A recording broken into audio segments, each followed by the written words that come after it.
नमस्कार मंडळी. चला तर आज आपण उकडीच्या मोदकाची रेसिपी पाहणार आहोत. अगदी सहज सोप्या पद्धतीने. तुम्ही पाहू शकता वरतून आपली पारी किती सुंदर झालेली आहे. तर आता उकड व्यवस्थित निघली, पण ती मळण्यापर्यंतचा प्रवास जो असतो तो खूप म्हणजे हे असतो आणि ते मळणं जमलं की तुम्हाला कळीदार मोदक बनवण्यापासून कुणीही थांबवू शकत नाही. तर तुम्ही सुद्धा पहिल्याच प्रयत्नात कळीदार मोदक बनवू शकता. तर आता ते कसे पहा, आपलं आतलं सारण दिसेल इतकी आपण पातळ पारी केली आणि त्याला कळ्यासुद्धा सुंदर आलेल्या आहेत. त्यासाठी पहा, इथे मी पीठ घेतलेलं आहे. आता हे स्वच्छ तांदूळ धुवून फॅनखाली 2 दिवस वाळवून गिरणीमध्ये बारीक दळून आणलेलं आहे. आता ही तांदळाची पिठी. आता त्यासाठी आपल्याला सारण बनवण्यासाठी लागणार आहे तूप. त्याचबरोबर एक नारळ जो होता तो मी किसून घेतलेला आहे. त्या नारळाच्या किसाच्या अर्धा गूळ घ्यायचा आहे, काजू बदामाचे तुकडे आणि चवीला थोडीशी वेलची घ्यायची आहे. आता इथे पॅन गरम होण्यासाठी ठेवलेला आहे. हा फ्राय पॅन मी गरम व्हायला ठेवला. यामध्ये 1 चमचा भरून आपल्याला तूप घालायचं आहे. तूप व्यवस्थित मेल्ट झालं की सगळीकडे व्यवस्थित पॅनमध्ये पसरवून घ्यायचं. म्हणजे आपल्या नारळाचा किस जो आहे तो गरम पॅनला चिकटणार नाही. तर आता सगळीकडे तूप मेल्ट झाल्यानंतर पसरवून घेतलं की त्यामध्ये काजू बदामाचे तुकडे घालायचे. अगदी अर्धा मिनिटच आपल्याला हे परतून घ्यायचे आहे. जास्त आपल्याला ड्रायफ्रूट इथे कुठलंही तुम्ही वापरू शकता आणखीन, पण ते जास्त परतवायचं नाही. आता यानंतर आपल्याला हा ओल्या नारळाचा किस घालून घ्यायचा. तर दाबून हा 250 ग्रामच्या कपामध्ये दाबून फुल भरलेला होता. तर जवळपास हा 300 ग्रॅम इतका म्हणजे किस आहे. खूप दाबून भरलेला होता. आता हा व्यवस्थित आपल्याला 1 मिनिटभर इथे तुपामध्ये भाजून घ्यायचा आहे. 1 मिनिटभरातच आपल्याला यामध्ये गूळ ॲड करायचा आहे. जास्त वेळ तुम्हाला नारळ अशाच पद्धतीने भाजत राहायचं नाही. तर आता इथे 1 मिनिट झालेला आहे. हा घेतलेला गूळ आपण यामध्ये घातला. तर हा गुऱ्हाळात भेटणारा बिना केमिकलयुक्त असा गूळ आहे. तर तुम्ही इथे कुठल्याही म्हणजे क्वालिटीचा गूळ वापरू शकता. इथे आता गूळ व्यवस्थित आपण टाकून घेतलेला आहे. मिक्स करायचं. गुळाला आता नारळ आपला ओला असल्यामुळे पटकन पाणी सुटतं आणि गुळाला नाहीतरी बऱ्यापैकी मॉइश्चर असतं. आता गुळाचं पूर्णतः पाणी होतं, त्यामध्ये आपलं सारण छान असं फ्राय होतं आणि सारणाची चव आणि म्हणजे काय म्हणतो आपण चोपडटपणा खूप सुंदररित्या अशा पद्धतीने जर सारण बनवलं तर येतो. त्यामुळे तुम्हीसुद्धा अशाच पद्धतीने सारण बनवा. आता इथे पाहू शकता बऱ्यापैकी आपलं सारण वल्लं आहे. हे सारण थोडंसं कोरडं करायचं आहे. खूप ड्राय करू नका. खूप ड्राय झालं तर ते नंतर कडक होतं, दाताला खोबरं आपलं चिकटतं. कारण आपण यामध्ये गुळाचं प्रमाण जे असतं ते जास्तीचं असतं, त्यामुळे ते दाताला चिटकू नये यासाठी पहा एवढं वलसर आपल्याला सारण ठेवायचं आहे. आणि आता गॅस बंद करायचा आहे. आता इथे गॅस बंद केला. वेलची पूड घालून घ्यायची, मिक्स करायचं. पॅन आणखीन आपला गरम आहे. इथे याला 1 मिनिटभर आपल्याला पॅनमध्येच हलवत राहायचं आहे. व्यवस्थित सगळीकडून आपण याला व्यवस्थित हलवून घेतलं. व्यवस्थित आपलं सारण इथे तयार झालेलं आहे. आता हे सारण आपल्याला थंड होण्यासाठी एखाद्या डिशमध्ये काढून घ्यायचं आहे. म्हणजे ते आपल्याला झटपट थंड होईल. आता सारण थंड होईपर्यंत उकड काढूया. त्यासाठी एक पातेलं गरम होण्यासाठी ठेवलं. आता जेवढी पिठी आहे तांदळाची तेवढंच आपल्याला पाणी घ्यायचं. इथे 1.5 वाटी पिठी आहे तर 1.5 वाटी पाणी घ्यायचं.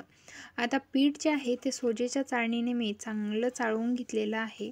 तशाच पद्धतीने तुम्ही सुद्धा घ्या, म्हणजे आपल्याला एकदम बारीक पिठी हवी असते. इथे 1.5 चमचा तूप घालून घ्यायचं आणि याचबरोबर आपल्याला इथे चवीपुरतं मीठसुद्धा घालायचं आहे. आता वरच्या पारीला मिठाची चव नसली तर तुमचा मोदक पानसट लागेल.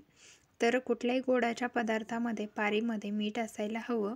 तर आता इथे आपल्या पाण्याला छान उकळी आली. त्यामध्ये आपल्याला पीठ घालून घेतलं. आता हे पीठ व्यवस्थित आपल्याला मिक्स करून घ्यायचं आहे. आता उकड पहा, अशा पद्धतीने मिक्स झाली की गॅस बंद करायचा. ही उकड आपल्याला 5 मिनटं झाकण ठेवून अशीच राहू द्यायची. म्हणजे छान उकडीला जे मॉइश्चर म्हणजे एक घाम आल्यासारखं होतं, छान मऊ उकड तयार होते. आता इथे पसरट ताटामध्ये ही सर्व उकड आपल्याला काढून घ्यायची आहे. तर आता इथे हाताला गरम लागतंय, त्यामुळे इथे मी पावभाजीचं मिक्सचर जे म्हणतो आपण ते आहे, त्याने मिक्स करून घेत आहे. तुमच्याकडे तांब्या असेल तांब्याने किंवा फुलपात्र्याने सुद्धा तुम्ही हे मिक्स करून घेऊ शकता. अशा पद्धतीने आपल्याला हे याच्या साहाय्याने मळून घ्यायचं आहे. आता इथे हाताला सहन होईल इतकं आपली उकड तयार झालेली आहे. आता इथे हाताला थोडं थोडं पाणी लावत हात वल्ला करत आपल्याला ही उकड जी आहे ते एकदम लोण्यावानी मळून घ्यायची आहे. आता लोण्यावानी कशी समजायची ते सुद्धा मी तुम्हाला व्हिडिओमध्ये पुढे सांगितलेलं आहे. व्हिडिओ कुठेही स्किप करू नका, कारण एखादी स्टेप जर चुकली तर तुम्हाला कळीदार मोदक बनवता येणार नाहीत. त्यामुळे व्हिडिओ अगदी संपूर्ण पहा. तर पहा, इथे मी अगदी थोडं थोडं पाणी हाताला लावून ही उकड छान मळून घेत आहे. आता इथे ताट धरायला हात गुंतला नाही तर दोन्ही हाताने अंगठ्याच्या साहाय्याने आपण जर ही उकड मळली तर अगदी झटपट उकड मळून तयार होते. कमीत कमी ही उकड आपण 15 मिनिटं मळून घेतलेली आहे. तर तुम्ही पाहू शकता. आता उकडीला जर असं केलं तर मळणीची जर मेहनत घेतली नाही तर उकड पहा अशी लोण्यासारखी होत नाही, किंवा उकडीला आपण असं म्हणजे मधून फोल्ड केलं की उकड चिरडते. तर अजिबात उकड चिरटणार नाही, एकदम लोण्यासारखी 15 मिनटं जर तुम्ही कंटिन्यू मळली तर पाणी लावत. पाणी जास्त लावायचं नाही. इथे उकड हाताला लावण्यासाठी आपण इथे गव्हाचं पीठ आणि सारणसुद्धा व्यवस्थित थंड झालेलं आहे. आता इथे मीडियम साईजचा एक गोळा तोडून घ्यायचा आहे. तर ज्या साईजच्या आपण पुरी लाटण्यासाठी गोळा घेतो तेवढा गोळा आपल्याला इथे लागणार आहे. तर आता तुम्ही पाहू शकता.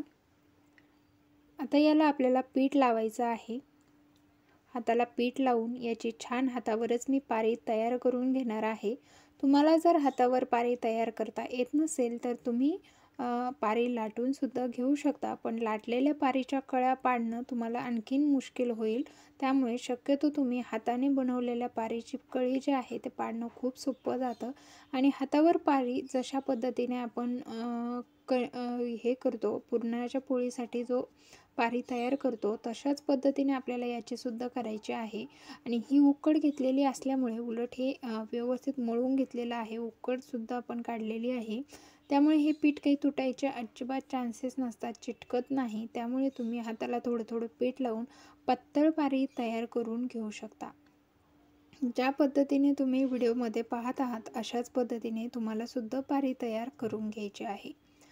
आता शेवटचा ऑप्शन, हातावर जमतच नाही आहे तर तुम्ही नक्कीच पोळपाटावरती लाटून पारी घ्यायची आणि अशा पद्धतीने हातावर घेऊन तिला कळ्या पाडायच्या. किंवा दुसरी एक म्हणजे पद्धत आहे की तुम्ही त्या पोळपाटावरतीच त्या पारीला कळ्या पाडून घेऊ शकता. ती तुम्हाला माहीत आहे का? नसेल माहीत तर मला नक्कीच कमेंट करा. ती प्रोसेससुद्धा मी नक्कीच तुमच्यासोबत शेअर करेन. आता इथे काय होतं, सुरुवातीला आपल्याला काय असतं, वर्षातून आपण एकदा उकडीचे मोदक बनवतो. त्यामुळे सुरुवातीला आपला हातसुद्धा थोडासा म्हणजे धांदवल्यासारखा होतो आणि तो सुद्धा थरथरायला लागतो. तर आता नवीन असणाराचं तर काय आहे, मग आता अशा पद्धतीने आपल्याला याला कळ्या पाडून घ्यायच्या आहे. एकसारख्या खालीपर्यंत कळ्या पाडून घ्यायच्या, म्हणजे मोदक सुरेख होतो, त्याचबरोबर दिसायलाही सुरेख आणि कळ्याही सुंदर पडतात. आता कळी खालपर्यंत दाबून घेतली म्हणजे मोदकावर सुद्धा तशीच कळी राहते. जर तुम्ही कळी तात्पुरती थोडीशी दाबून घेतली तर मात्र मग कळ्या व्यवस्थित पडत नाहीत. आता इथे आपण कळ्या पाडून घेतलेल्या आहे, तर एकूण 15 कळ्याचा मोदक आपण बनवलेला आहे. आता इथे पोहे खायचे 2 चमचे आपण इतकं सारण भरून घेतलेलं आहे. आता याला बंद करत असताना अगदी 2च बोटाच्या हेल्पने हा मोदक बंद करायचा आहे. खूप याला आपल्याला म्हणजे पूर्ण हाताने बंद करायचं नाही. काय होतं की आपण पाडलेल्या कळ्या ज्या आहेत त्या दाबल्या जातात, व्यवस्थित कळ्यावरती म्हणजे दिसत नाहीत. त्यामुळे वरच्या 2च बोटाचा, अंगठ्याचा आणि मधल्या बोटाचा किंवा 1 नंबरच्या बोटाचा तुम्ही वापर करू शकता. इथे आपला पहिला मोदक बनवून तयार आहे. इथे सर्व मोदक मी बनवून घेतलेले आहे, तुम्ही पाहू शकता. तर आता हे उकडण्यासाठी 2 चाळण्या, 1 पिठाची पुरणाची. आता पुरणाच्या चाळणीत व्यवस्थित एकसारखे मोदक लावता येणार नाहीत, त्यामुळे मी चूज केलेली आहे पिठाची चाळणी. इथे पाणी उकळण्यासाठी ठेवलं, तोपर्यंत इकडे तेल लावून घ्यायचं.